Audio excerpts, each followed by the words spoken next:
जय श्री कृष्णा। राधे राधे। नमस्कार दोस्तों, स्वागत है आपका आज की इस कहानी में। ज्यादा पूजा पाठ करने से क्या होता है, लाभ या हानि। हम में से अधिकतर लोग भगवान की भक्ति पूजा अर्चना इसलिए करते हैं ताकि ईश्वर हमारे दुख मिटा सके और हमारा मन शांत हो सके।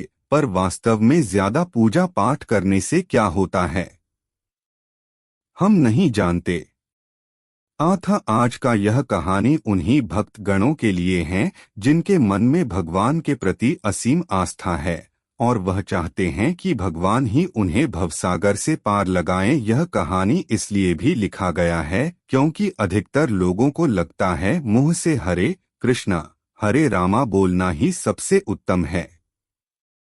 क्या सिर्फ भगवान के सामने सर झुकाकर उन्हें प्रणाम करना काफी है, या फिर इससे भी बड़ी हमारी कोई जिम्मेदारी है? जी हाँ, ऐसा क्यों होता है कि भगवान की भक्ति करने वाले लोग अक्सर ज्यादा दुखी दिखाई देते हैं उनकी अपेक्षा जो अय्याशी करते हैं? वास्तव में इसके पीछे का कारण आप तभी समझेंगे जब आप इस लेख में दी गई एक एक बात को ध्यानपूर्वक समझेंगे। पूजा पाठ हमें थोड़ी देर के लिए मानसिक शांति दे देती है, लेकिन कुछ पल बाद वही बेचैनी हमारे समक्ष फिर खड़ी हो जाती है।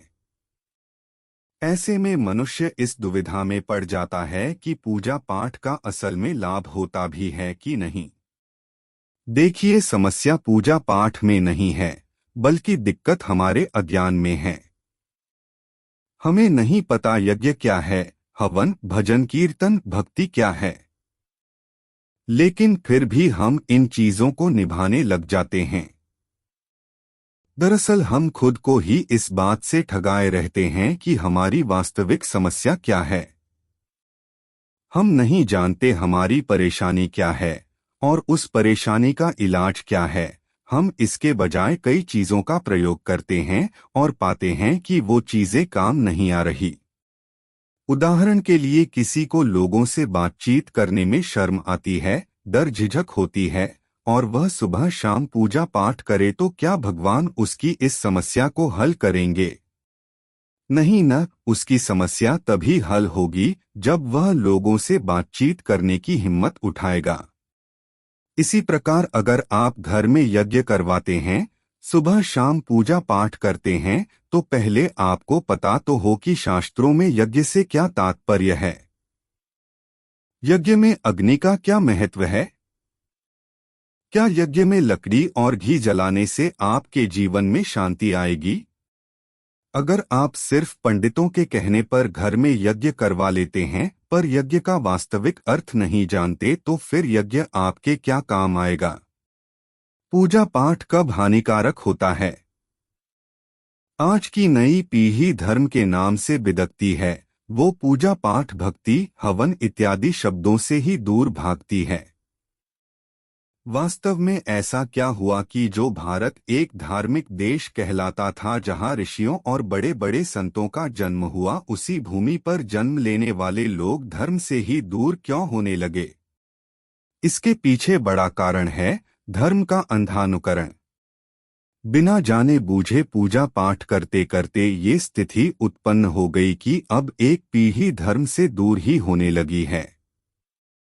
उसे पता लगने लग गया है कि जो पाठ जब हमारे माता पिता या पूर्वज करते थे उनसे वास्तव में तो कुछ लाभ होता नहीं, तो भला हम क्यों करें? उन्होंने देखा बचपन में कि दादी घंटी बजाकर पूजा पाठ कर रही है, तो दूसरी तरफ उनका ध्यान की कुकर की सीटी पर लगा हुआ है, तो वो जान जाते हैं कि ये सब क्या चल रहा है।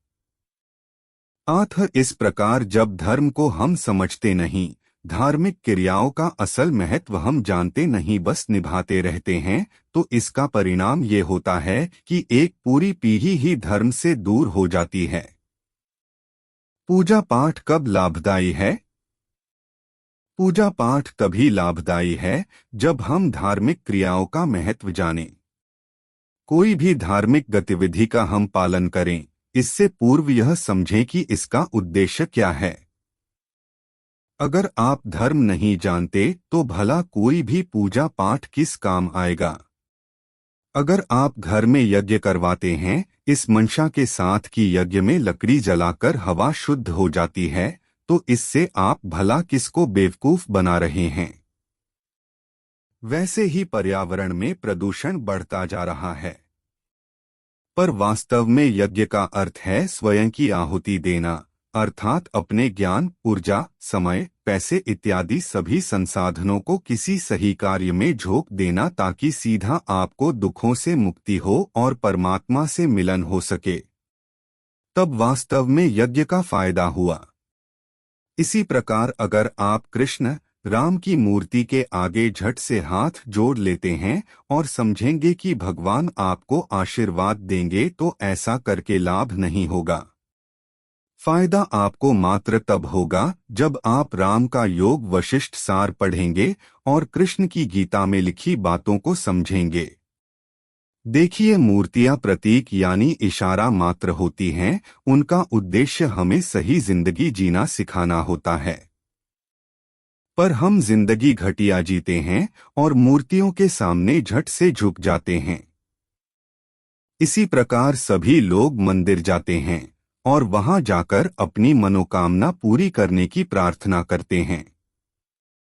पर वास्तव में मंदिर का निर्माण इसलिए किया गया था क्योंकि वहां जाकर मनुष्य का मन साफ हो।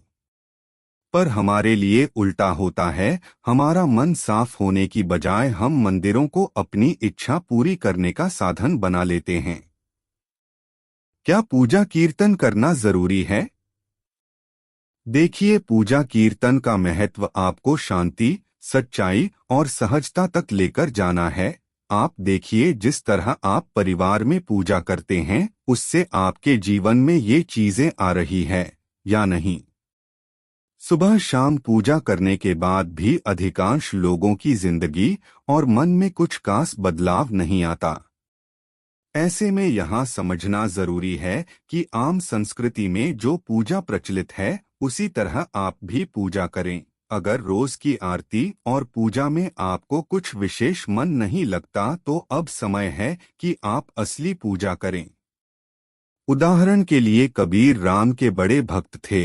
उन्होंने अपना जीवन ही उन्हें समर्पित कर दिया। पर उनका एक दोहा कुछ इस प्रकार है, कबीर साहब कह रहे हैं कि अब उनका उठना बैठना सारे काम राम के आदेश पर हैं, तो मैं क्या राम के नाम की माला जपूं या मुख से राम राम कहूं। अब तो राम ही हमें जपता है, हमें राम नाम कहने से भी मुक्ति मिल गई। पर कबीर के ये शब्द आम संसारी के लिए हैं। हमारे अंदर तो ढेर सारा डर, लालच और अज्ञान है, हम ये पंक्तियां नहीं कह सकते। लेकिन कबीर, जिन्होंने भले कभी आरती की थाली से राम को न पूजा हो, उन्होंने तो अपना पूरा जीवन ही राम को, सत्य को समर्पित कर दिया। आठ राम के प्रति अपनी भक्ति में वो ये कह देते हैं कि अब बाहरी तौर पर उन्हें पूजने की जरूरत नहीं, क्योंकि उनके अंदर तो राम बैठे हैं।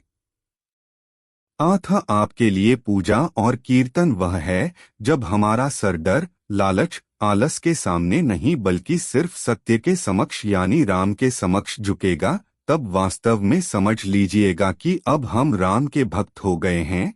फिर आप बाहरी तौर पर पूजा कीर्तन करे या न करे, इस बात से विशेष फर्क नहीं पड़ेगा। इसी बात को कृष्ण भी कहते हैं कि सारे धर्मों को छोड़ तू मेरी शरण में आ जा। एक बार आप कृष्ण को समर्पित हो गए, फिर उनके आदेश पर जीवन चलता है। फिर कृष्ण आपको बताएंगे कि जीवन कैसे जीना है। अंतिम शब्द। तो साथियों, इस कहानी को देखने के पश्चात ज्यादा पूजा पाठ करने से क्या होता है? अब आप भली भांति यह समझ चुके होंगे। इस लेख को पढ़कर जीवन में स्पष्टता और बोध आई है, तो कृपया इस लेख को अधिक से अधिक साझा करना मत भूलिएगा।